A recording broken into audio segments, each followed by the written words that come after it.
네, 반갑습니다. 안녕하세요. 여러분 기다리던 김능구와 장성철의 직언직설 9월달 시작하도록 하겠습니다. 소장님, 어제 만났죠? 만찬 회동. 윤석열 대통령과 한동훈 당대표의 네, 만찬. 한마디로 말하니까 빈손 만찬이었다. 아유, 더 심했대요. 그러니까 화기애애라고 대통령실에서는 계속 강요를 하고 있는데 예. 화만이 있었대요. 화만? 네. 그리고 어제 만찬을 화는 없었겠죠. 화 있었대요. 그냥 이게 목소리만 억양을 높이지만 않았지. 어마어마하게 노릇노릇한 분위기. 냉랭하고 뭐 그냥 아주 그 엄숙한 분 있잖아요. 술을 제대로 못 쉬는. 우리 한동훈이가 고기를 좋아한다. 뭐 우리자 들어갔다고 방점을 찍어주던데. 근데 이제 이런 거죠. 고기까지 먹여줬더니 네가 결국에는 또 뒤통수 치냐. 그러니까 예를 들면은 홍철호 수석한테 만찬 끝나고 나서 네. 그래도 대통령하고 좀 독대 좀 시켜주세요. 이게 이제 또 언론 보도에 났잖아요. 그렇죠. 아침에 대통령실이 난리가 났다는 거예요. 어제 실컷 고기까지 먹여줘가지고 보냈더니 또 독대 가지고 뒤통수 친다고. 한동훈 못 믿겠다고. 그 정도로 어제 만찬은 갈등과 분란의 이제 시발점이 더 격화시켰다. 그렇게 볼 수밖에 없어요. 그런데 저는 이거 보면서 이건 지금 그 시대 상황극인지 이렇게 이 옛날 시대를 재현한 상황극 있잖아요. 이게 지금 타임머신 타고 어디로 갔는지 지금 헷갈립니다. 이게 진짜 왕조 시대인지. 그래도 제가 경험했던 걸 보면은 박정희 전두환의 비슷한 분위기. 정말 대통령 하면은 그렇잖아요. 이게 뭐 우리가 알면 그냥 나라님이었잖아요. 그럼요. 어른. 그 나라님을 만나기는 진짜 이거는 쉬운 일이 아니죠. 그럼요. 그러니까 이 독대가 뉴스가 되고 독대를 했다는 게 이게 대단한 일로 되는데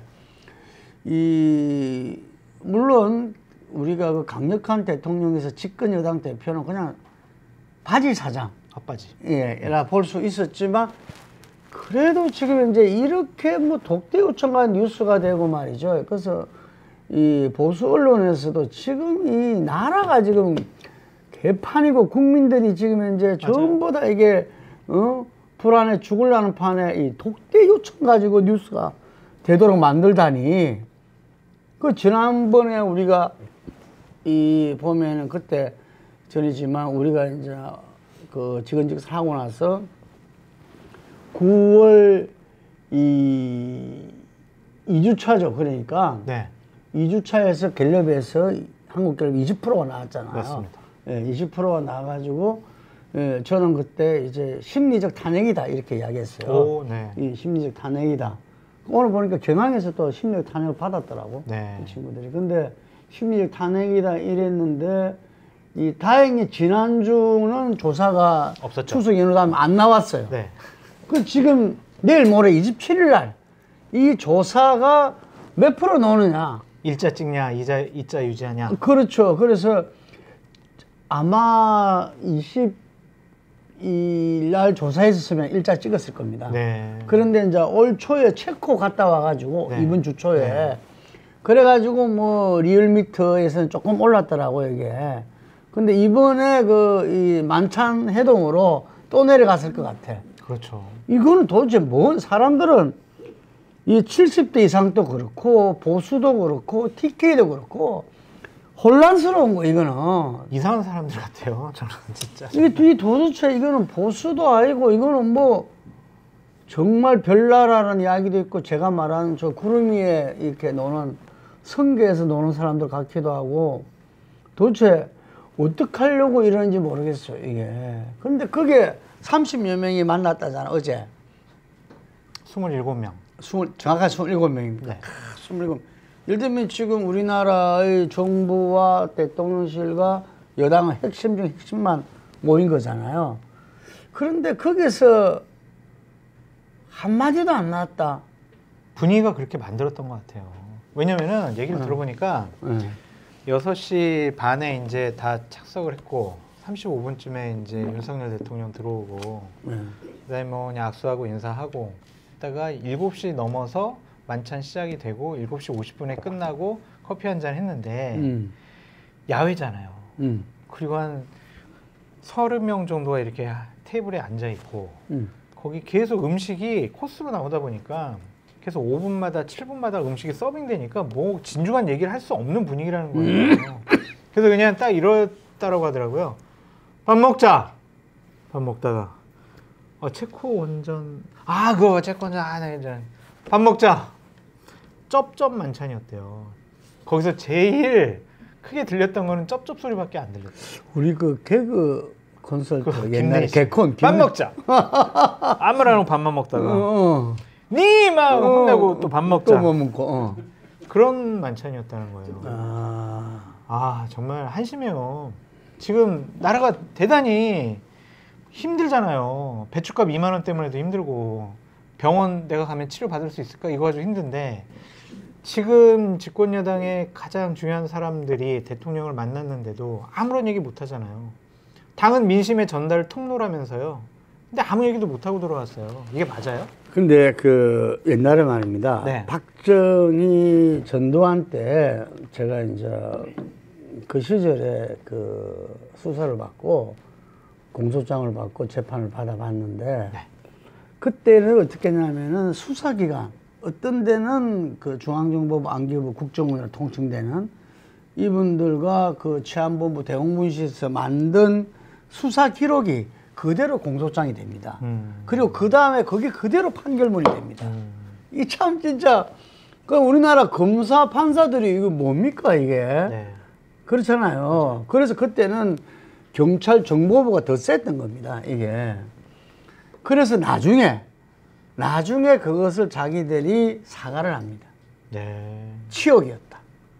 사법부의 치욕이었다. 검찰의 치욕이었다. 이렇게 사과를 해요. 그런데 그건 그냥 설득하고 지나가는 거죠, 이게. 근데 제가 아까 금방 말씀하신 다 기억나는 그 27명의 사람은 나중에 어쨌든 윤석열 대통령 뭐 길어야 지금 2년 반이잖아요. 맞습니다. 끝나고 나서 뭐라고 할까?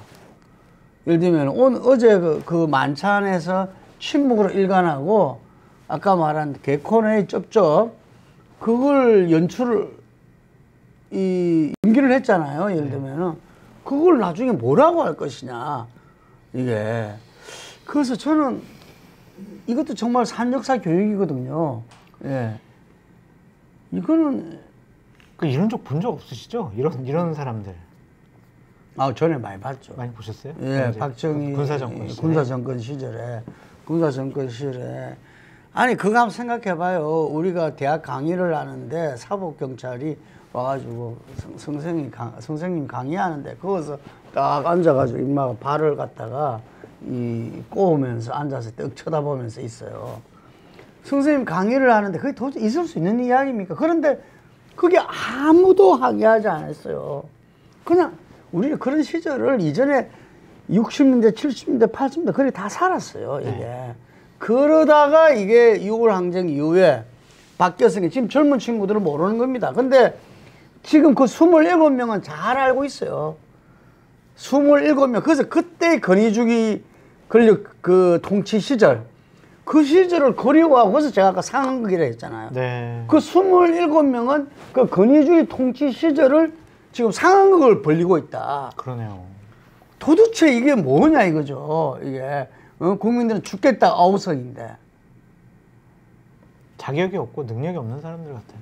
자 그런데 이번 추석 연휴 시작할 때 김건희 여사가 다시 뉴스 전면에 등장했어요. 매일매일이에요? 지금 모든 방송마다. 아니 그래 그때가 아마 조용하다가 이 명품백 네. 수사 심의위에서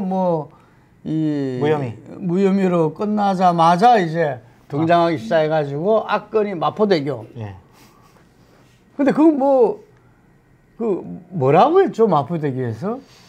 아니 이거 자살 예방하려면 이거 난간도 좀 높이시고 좀 여기도 뭐 다른 조치들이 필요하겠네요. 하면서 이제 자살을 예방을 하고 자살한 분들을 상당히 많이 구조했던 그 경찰 앞에서 자살 최고의 전문가로서의 김건희 여사가 자기의 노하우를 얘기를 한 거죠.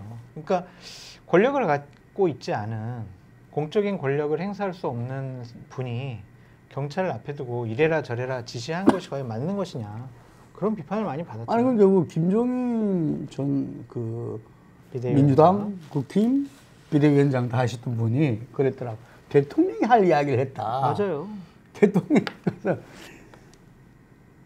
저한테 김건희 여사 하면 생각나는 게 지난 대선 전에 소리 방송에서 녹취 깠을 때 그거 보고 깜짝 놀랐어요. 저도 여의도에서 34년이잖아요. 그래서 온갖 분과 온갖 이야기를 서로 다 나누고 뭐 공식 비공식 다 했지만 그렇게 강호하게 한국 정치를 전반을 갖다가 내지르는 사람 처음 봤어. 처음 봤어요. 망했어요. 와. 제가 봤을 때는 김건희 때문에 보수파가 망했어요. 대단하더라고요. 그거는. 네. 도대체 어디서 저런 게 나올까? 저런 자신감과 강함이 나올까? 예? 그래서 저는 이게는 인간 세계라고 볼 수는 없다고 보는 거죠. 지금 본인이 인간 세계에 살고 있으면은 그런 행동이 저는 나올 수가 없다고 봐요. 도력이 있다라고 본인이 그때 막 녹취해서 얘기하지 않았어요? 어제 그 문광희 국회 문광희에서 저 누굽니까 정몽규 축협 네. 그 지금 회장하고 우리 홍명보 감독을 모아놓고 할 때 박문성 네. 이 해수원이 딱 그렇게 이야기했대요. 보니까 자기가 볼 때 이 사람들 이해할 수가 없다. 네. 왜 눈치를 안 보냐 이 사람들은. 그러니까요. 일반 사람들은 다 눈치 보면 살아가는데 그래서 첫 번째가 이 두 사람은 한 사람은 재벌이고 네. 한 사람은 최고의 엘리트 스타였다. 네. 그런 거고 그 다음 두 번째는 축협이란 데가 선거랑 상관없는 데다. 이게 책임지지 않는 데다. 이게. 맞아요. 자기들이 안에서 자기들만의 그걸 하기 때문에 너가 뭐 지져라. 그래도 기차는 간다. 뭐 이런 식으로 하다 보니 눈치를 안 본다는데 이 김건희 여사도 눈치를 안 보는 것 같아요. 전혀 안 봐요. 네. 그렇습니까? 안 봐요. 그냥 자기가 국정 운영에 무한한 책임감을 갖고 있는 것 같아요. 그 좀 따끈한 이야기 좀 해봐요. 못된 때군요. 김건희 여사 한때는 또 김건희 김자도 말 안 한다 그랬잖아요. 근데 이제 3월 달부터 풀렸잖아요. 풀렸어요. 그래. 그게 맞는 것 같아요. 그래서 윤석열 대통령 같은 경우에는 내가 여러 가지로 도와주고 결정하지 않으면 아무것도 못한다. 그런 소문이 있는데 그게 맞는 것 같다는 생각이 듭니다. 그러니까 구체적인 소문들은 되게 많죠. 흉흉하죠. 그러니까 막 자꾸 공천 개입 문제도 나오고 또 다른 뭐 국정 운영, 당무 개입과 관련해서 또 다음 주에 또 여러 가지 폭로가 나온다고 하잖아요. 그 우리가 이 장성철 소장님이 또 이렇게 여러 유튜브와 방송에서 이 김건희 여사의 최근 이슈되고 있는 부분들에 대해서 또 이야기를 했지 않습니까? 네. 김영선 전 의원과 명태균. 그래서 김영선 전 의원은 제 사적으로는 막내 누나와 친구입니다. 오, 제가 네. 아주 어릴 때부터 아는. 그리고 제가 좀 많이 도와줬었고. 네. 예. 그런데 이번에 저도 상당히 의외죠 지금. 네. 하나하나가 의외인데 이 명태균이라는 친구도 역술이는 듣는 걸 제일 싫어한다면서요. 펄쩍펄쩍 뛸때 그 뉴스타운 김계승 국장이 그러는데 저도 고소한다고 난리 났었대요. 그게 역순이라 네. 이야기했다고. 근데 그것만 알면 괜찮은 모양이라. 네. 보니까 네. 오히려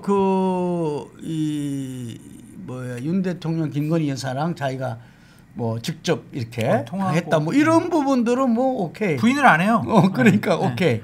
아니 자기가 김건희 여사랑 문자를 주고받았다라고 얘기를 하잖아요. 오히려 이 김영선 전 의원한테 텔리가 간 게 아니고 그렇죠. 자기한테 온 거다. 그렇죠. 그걸 갖다 바로 잡아주는. 맞아요.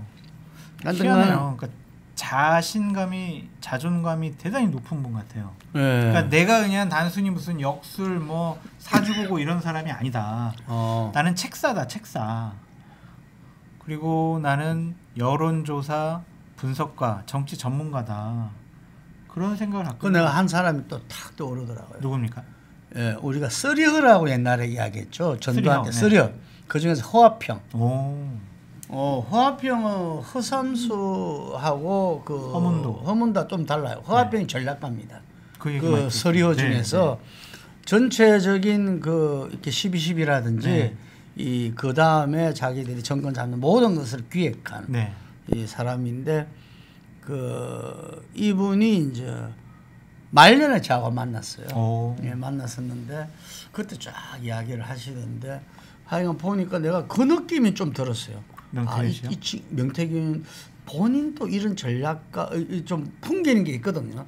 저는 그런 사람들 많이 만나봤잖아요. 이게 만나보는 저는 만나지 않고 통화만 몇 번 했는데. 명태균 씨랑 통화했어요? 예. 이게 그 전에 이게 예. 그래서 그런 느낌이 조금 있더라고요. 있는데 뭐 김영선 전 의원이 저한테 이야기하는 것도 그 비슷하게 이야기를 했고 여론조사를 통해서 어떤 굉장히 전략이라든지 그 구도를 짜고 예를 들면은 뭐 이 실무적인 일을 하는 사람이 아니고 네. 뭐 그렇다 그러더라고요. 그런데 그러니까 아마 지난 대선 때 그 윤석열 대통령과 김건희 여사는 선거는 처음이잖아요.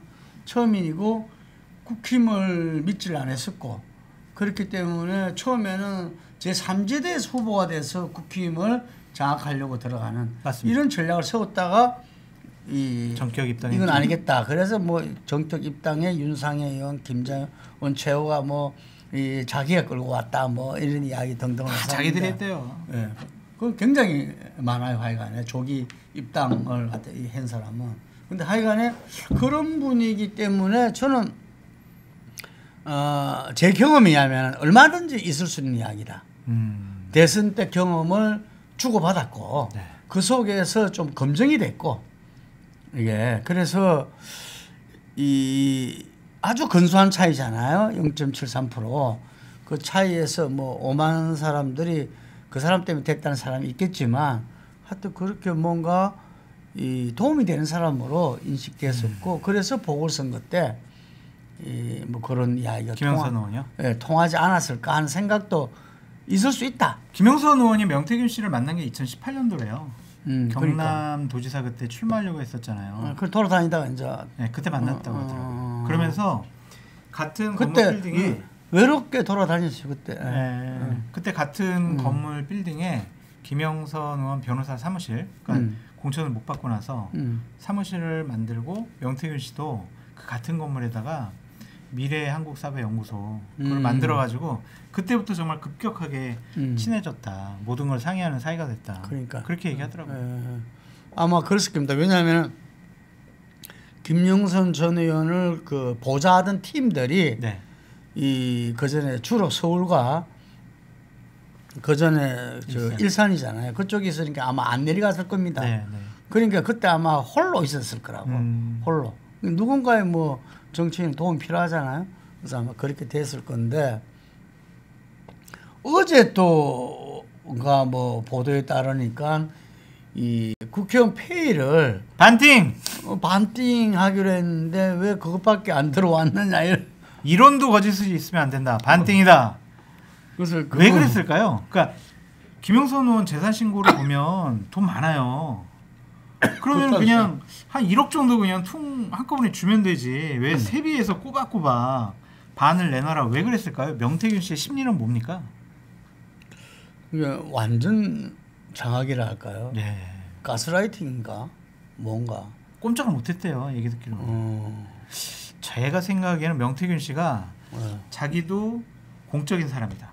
그러니까 단순히 그냥 김영선 전 의원이 갖고 있는 그 돈이 아니라 세비는 국민의 세금이잖아요. 그 세금의 돈을 국민의 돈을 자기가 받는 그런 공적인 마인드를 좀 그 돈을 받고 싶어 하지 않았을까 그런 생각이 들어요. 그냥 컨설턴트가 아니다 이거지. 네. 컨설팅과 용역비를 받는 게 아니고 아닌 것 같아요. 그냥. 세금을 직접 받는 공직자다. 네. 그러니까 그렇게 생각했던 것 같아요. 본인. 아니면은 월급에서 반을 내놔라. 그러니까 그거는 난 좀 뭐 보통 그럴 경우에는 이제 빚이 있을 때, 그렇죠. 빚을 이제 갚을 능력이 안 됐을 때, 그게 이제 요즘 보면은 그 50%를 제하고 생활해야 되니까 월급의 50%를 제하고 그 다음에 이제 이 차압되거든요. 네. 이게. 근데 그것도 아니잖아 이거는. 네. 그리고 금방 말씀하신 대로 김영선 전 의원이 그렇게 재산이 많은 줄 저는 몰랐어요. 네. 늘 없다 했기 때문에. 그런데 그러면 그냥 이렇게 전체적인 그거를 주고 트는 것이 자기도 좋을 건데 그래서 지금 뭐 이 경남에서는 정치자금법 수사도 한다는 둥 하고 뭐 있습니다. 흉흉하더라고요 네. 이게. 그러니까 우리 해명이 처음에 빌려준 돈 받았다 이러는 거 아니에요. 명태균 씨가 6,300만 원 그거는 나 김영순한테 빌려준 건데 내가 그냥 그 돈 받은 거다 이렇게 돼 있었거든요. 그러면은 그거는 더 큰 문제가 돼요. 그거 진짜 정치자금법 위반이 돼요. 왜냐면 그 돈을 공식적인 선거 비용으로 계상을 안 한 거잖아요. 안 하고 빌렸으니까 선거에는 썼고 그리고 돌려준 거다 이렇게 돼 있거든요. 그럼 이거 빼도 박도 못하는 정치자금법 위반을 스스로 인정한 거다라고 볼 수밖에 없고. 뭐 이렇게 저렇게 얽혀 있는데 어쨌든 이 대목에서 그 야당과 이 국민들이 이제 비판적으로 보고 하는 거는 역시 김건희 여사가 맞아요. 총선에 선거에 개입했다. 개입을 한 증거가 나왔다. 그렇죠. 요거잖아요. 네. 딴 게 아니고. 그래서 이거를 조국 혁신당 대표 같은 경우는 탄핵의 스모킹건이 될 수 있다. 네. 뭐 이렇게까지 이야기를 했어요. 뭐 그럴런지는 모르겠지만 하여튼간에 그 우리가 추정하는 거하고 실제로 뭔가 넣은 거하고는 전혀 다르잖아 이게. 근데 이게 그렇게 특정될 수 있을까요? 있을 것 같아요. 김건희 여사의 육성으로 공천 개입했다라는 사실은 아마 10월 달에 국정감사 때 면책특권이 있는 의원의 입에서 나오지 않을까. 그리고 그 자리에서는 뭐 통신비밀보호법도 저쪽에 안 받잖아요. 면책특권이 있으니까. 그 자리에서 김건희 여사의 육성을 틀지 않을까라고 예측해 봅니다. 그러니까 그 노회찬 의원이 옛날에 그 엑스파일 그 삼성 그거 했다가 구속됐잖아요. 맞아요, 국회의원 맞아요. 날라가고 국회의원들 조심해야 됩니다. 조심해야죠. 무조건 뭐 면책특권 또 잘 생각하고 해야지. 근데 어쨌든 국감에서 뭔가 나올 것 같아. 국회 10월 7일부터 이제 시작되는 운영이 국감에서 나오지 않겠어요? 10월 7일. 비서실장 이게 김건희 여사 목소리 맞습니까 아닙니까? 한번 들어보세요. 공천 개입입니까 아닙니까? 들어보세요. 이러지 않을까요? 운영위가 10월 7일 예정돼 있다면 막 그때부터 시작될 수 있겠네요. 그때 운영위는 보통 이제 국감 막판에 하니까 좀 뒤에 나오지 않을까 싶어요. 그래서 저희가 볼 때 10월은 윤석열 대통령과 김건희 여사한테 가장 잔인한 달이 될 것이다. 그럴 것 같아요. 예. 우리 다음 달 보기 전에 10월 달에 10월 초부터 7일부터잖아 국정감사가 가장 잔인한 달이 될. 이 반환점 도는 게 이렇게 어렵다는 걸 갖다가 아마 뼈저리 느끼게 된 그 첫 번째가 금방 말해서 국정감사입니다. 맞습니다. 얼마나 벼르고 있겠어요? 지금 많은 제보가 들어가는 것 같고요. 그리고 어쨌든 2년 반이 지났기 때문에 국정 운영 성과에 대해서 행정부로부터 자료를 받아서 그냥 여러 가지 잘못된 걸 지적할 수밖에 없어요. 특별히 좀 잘한 게 없잖아요. 그 저는 대표님 말씀에 저쪽으로 동의해요. 잔인한 달이 될 거예요. 두 번째가 이제 특검을 19일 날 김건희 최상병 특검 지역 합배법을 갖다가 이제 그거에서 다 통과시켰잖아요. 그럼 이게 이제 우리 예측으로는 거부권을 행사하겠죠. 하겠죠. 100%죠. 그랬을 때 이 재의결 이게 이전과 좀 다르지 않겠다는 말들이 나와요. 김건희 여사 특검은 재의결 때 국민의힘 의원들도 우리가 왜 김건희 여사를 왜 보호해야 되냐. 김건희 여사 때문에 국민의힘과 보수우파 진영 자체가 완전히 망가지게 생겼는데 우리 이거 옹호하고 방어하다가 진짜 국민들한테 버림받겠다. 이렇게 생각할 수 있을 것 같아요. 전제 조건들이 이제 뉴스토마토에서 더 많은 정황적인 증거, 직접적인 증거를 뭐 보도를 하고 국감 때 국민의 민주당의 의원들이 여러 가지 김건희 여사와 관련된 부적절한 그런 것들을 계속 밝히게 되면 국민의힘 의원들도 이거 도저히 이건 커버 못하겠다, 방어 못하겠다. 김건희 여사 문제 확실하게 좀 정리하고 가자 이렇게 생각할 것 같습니다. 이 도이치모터스 주가 조작 2차 항소심이 나왔잖아요. 이기다 보니까 김건희 여사가 1심 때는 37회인데 이번에는 87회 언급이 되고 오히려 건호수 전 도이치모터스 회장이 김건희 여사와는 관련이 없다고 낸 녹취가 오히려 판사들이 재판부가 오히려 그 녹취록에 따라서 이거는 건호수 전 회장의 지시와 그게 따라서 근거에 따라서 주가 조작에 가담했다라고 추정을 했다는 겁니다. 그래서 14억 정도가 이 이익으로 추정한다고 하는데 이 부분도 제가 보니까 이제 만만치 않겠어요. 만만치 않죠. 그 2심 판결도 그렇지만 얼마 전에 JTBC에서 보도한 이종호 씨랑 김건희 여사가 통화한 내역 36번 통화했다는 거 아니겠어요? 2020년도 9월달, 8월달, 9월달에 그러면 그건 뭐겠어요? 그때는 검찰에서 이거 도이치모터스 주가 조작 사건, 김건희 여사 건도 들여다봐야 되겠네, 조사해야 되겠네 그럴 시점이었단 말이에요. 그러면 거기에 블랙펄의 이사로 있던 이종호 씨랑 김건희 여사가 36차례 통화했다면 아유 저 이종호 이사님 추석 잘 보내시고요. 그리고 또 끊어요. 그리고 1시간 있다가 전화해서 아니 저기 추석 선물은 좀 뭐 좀 보내드릴까요? 또 그걸 끊고 주소는 뭐예요? 또 끊고 이렇게 하진 않았을 거 아니에요.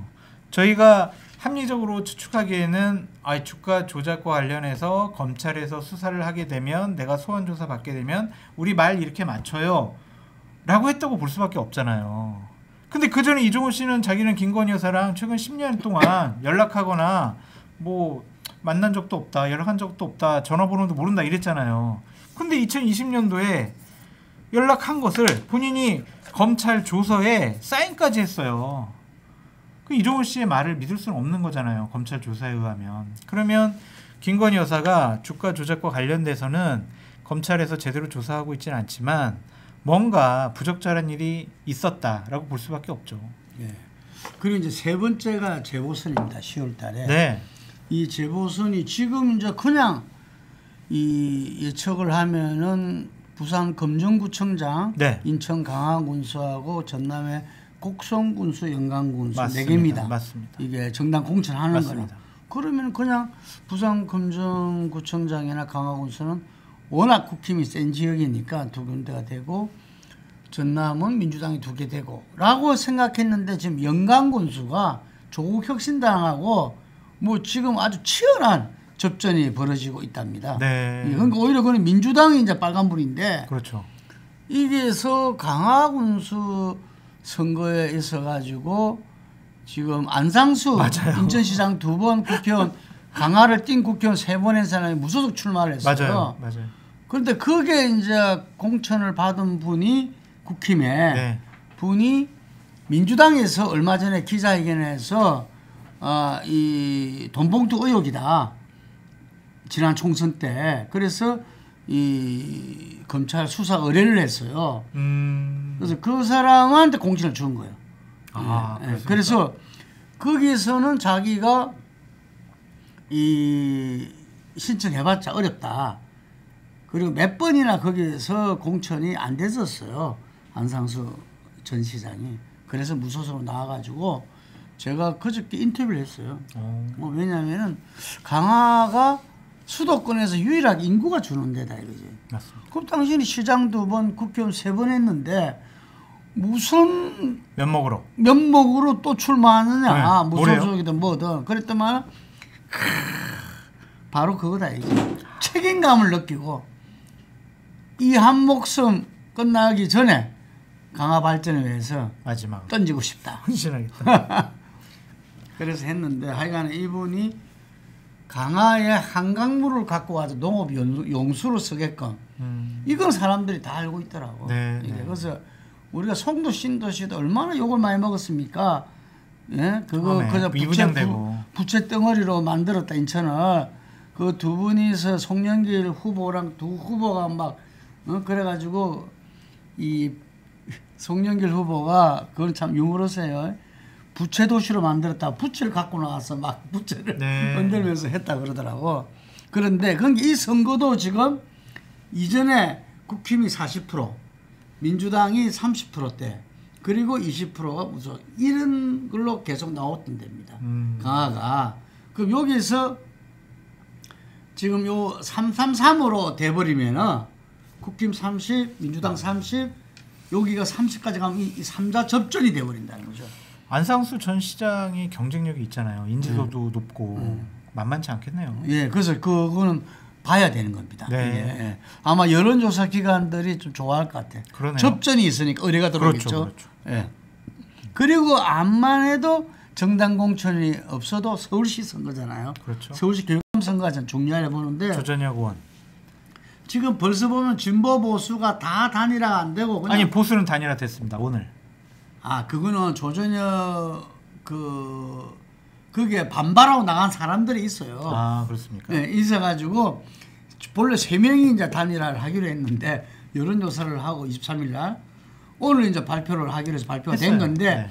참여했던 2명이 어제 다 나가버렸어요. 이게 그리고 또 다른 데서 또 단일화 작업을 해요. 네. 보수 단일 후보 단일화 작업. 단일화를 해야 되겠네요. 네, 그래서 이 양쪽 다 단일화는 실패했고 한데 그러면은 후보를 보고 시민들이 판단할 건데 성향들은 다 나눠져 있죠. 성향 근데 진보가 후보가 너무 많아요. 많아요? 예, 뭐 조기숙 전 노무현 그때 수석비서관도 나온다고.